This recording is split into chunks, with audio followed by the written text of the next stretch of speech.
So, the topic today is embattled democracies between the two world wars. So, we talked about Soviet Russia, we talked about Hitler's Germany. Now, we have to explain what's going on in Britain and France, most important countries of Europe that would determine the course of events in the 1920s and 30s. So one thing that you have to understand to compare to post-World War II. Post-World War II was a period of optimism and new beginning. Exactly the opposite is the mood in Europe after World War One. There's a term called the lost generation. These are people who come back from the front. Actually, the same thing in Weimar Germany as it is in Britain, as in France. And there's no joy, there's no jubilation. There's a kind of a feeling of a lost generation. There's a feeling of a dead end, no future. There's large unemployment in most countries, and a sense of wasted lives. And millions did not come back. You have a lot of widows, you have unemployment, you have a situation that is in no way comparable to a sense of a bright future. So officially, as you know, Britain and France were the victorious powers, and they actually used it, as we have seen a lot, in expanding their empires, especially Britain in the Middle East. But domestically, things were not going well. And so let me briefly focus on Britain, why things were not going well. One of the main reasons was economic policy of British government, which a lot had to do actually with Churchill, who now is known as such a big hero of World War II. But in fact, at this time, he was finance minister and he screwed up really badly. And he actually admitted later that that was a pretty silly policy that they pursued. Now, it all has to do with gold standard. And gold standard was, equivalent of gold to your currency.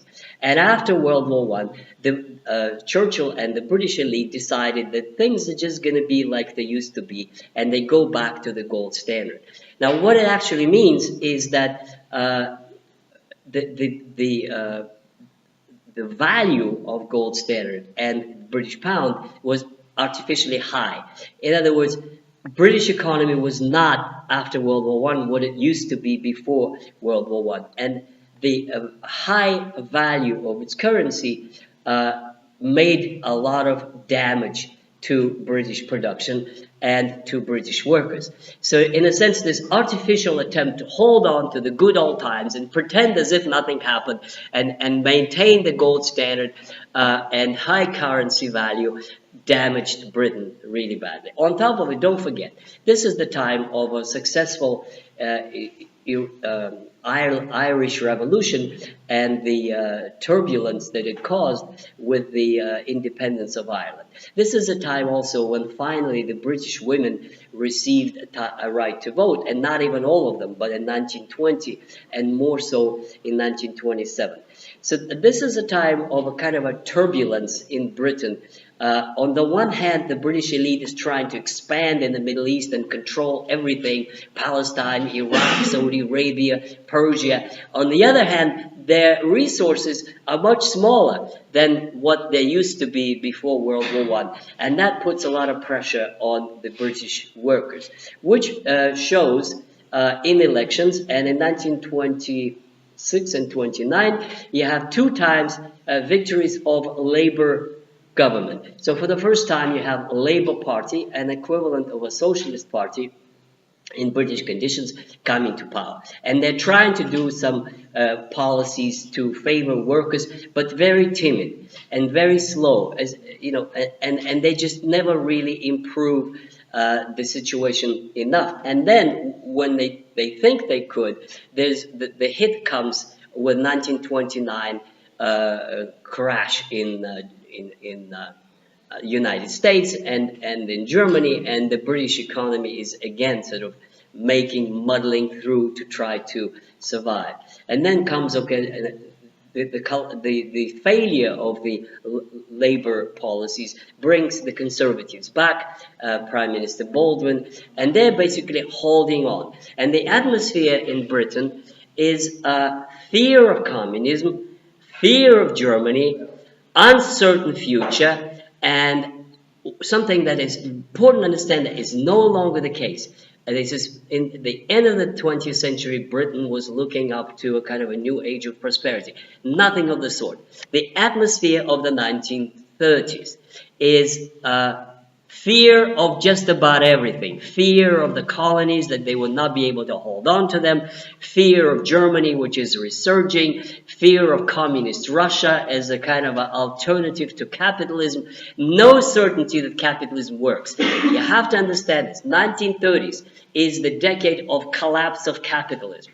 Nobody thought that system was good for anything after the crash of 1929 in the United States. Half the economy doesn't work, millions of unemployed, soup kitchens, I mean, all kinds of stuff. And the same thing happening in Germany up until Hitler comes to power. So that's the situation in Britain. That dictates its foreign policy, which is trying to, keep it cool and not provoke the Germans. And it would translate into a policy of appeasement, as we shall see by 1938. Now about France. France basically is a similar story, but somewhat different. The similarity of France to that of Britain is the feeling of a kind of a Pyrrhic victory, if you know that expression. A Pyrrhic victory was a victory that doesn't mean anything. It's sort of a wasted victory.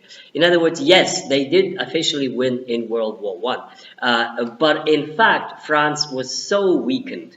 France lost so many young men, and its economy was, even before World War I, nowhere close to that of Germany. It lost a lot of money invested into Russia. It really felt pretty much like a defeated nation, in a sense of no confidence, no kind of joie de vivre, as is typical of France today. It was a kind of a doom and gloom, lost generation atmosphere, just kind of to hold on and muddle through. There were Poincaré, there were a few social reforms, and in 1930 there were finally reforms that the Germans had for a long time, insurance in old age and unemployment compensation, and some social reforms. The trade unions in France are very powerful, but also the same thing is happening as in Britain. Fear of communism, fear of resurgent Germany, uncertain future. But in the French situation, it's even more so than in Britain, because in France you have a new guy on the block, which is called the French Communist Party. It's not particularly strong, but it's there and it's growing. And so in France, the social tensions are much harder than they are in Britain. You have a communist party, you have a socialist party, and you have a political system which is much less stable. And so that has to do with the nature of the Third Republic. And let me explain it to you why it is so. So basically, it's a kind of a parliamentary republic. It's not what it is today. The Fifth Republic is all the power is vested with the president. It was not. The president was in the Third Republic more like in Germany, a figurehead that didn't do much, and the most powers was in the hands of the prime minister, and that means that the prime minister very much depended on the majority in the parliament. And the majority in the parliament was very flimsy, because there was a socialist party that and a step behind them were the communists. The problem with the Third Republic political system in France is very simple. If you look at their governments, almost every year you have a new government. Almost every year. That doesn't mean stability. That means instability. That means turbulence. That means you have no permanent, strong majority in the Assemblée Nationale. And the reason for that, of course, is that there is no confidence. Capitalism is not doing very well, and it looks for many in France that there's an alternative. And the alternative is the Soviet Union. One thing that also should be understood by your generation is that in those years, a lot of people honestly believed that the Soviet Union is an example to follow. That they did not know anything about the horrors of Stalin camp system. Nobody knew anything. What they knew is that the Soviet Union is a country of victorious proletariat, where everybody has a job, where there is equality, where everybody has free education, free medical care, where everybody goes to work and is happy. And the propaganda machine showed the happy faces of people marching on the Red Square on May Day, the day of workers' solidarity. It looked much better than it actually was. The Soviet Union, and I had many friends with French communists. They actually be, when I kept telling them, no, it's not like that at all, they would not believe me. They actually thought, no, the Soviet Union is an example of liberation of the working class from the chains of capitalist exploitation. What also has to be really understood that is not spoken in official French history and in Western histories generally is that if you look at the public opinion in France in the 1930s, there were a lot of Nazi sympathizers because Hitler was not yet known as the guy who is going to kill 5 million Jews, is going to trample over France all over and divide it into 2 zones of occupation. Hitler was looked upon as a strong leader who put the Germans back to work and who is a bulwark against Bolshevism. So for the French bourgeoisie, for the ruling circles and the elites in upper layers of society, Hitler was not that bad. In fact, there was a lot of right-wing press who was sympathetic to him because they took him not for what he really was, but what he appeared to be, such as a strong leader who overcame unemployment and put Germany on the road of recovery. So here's my main point.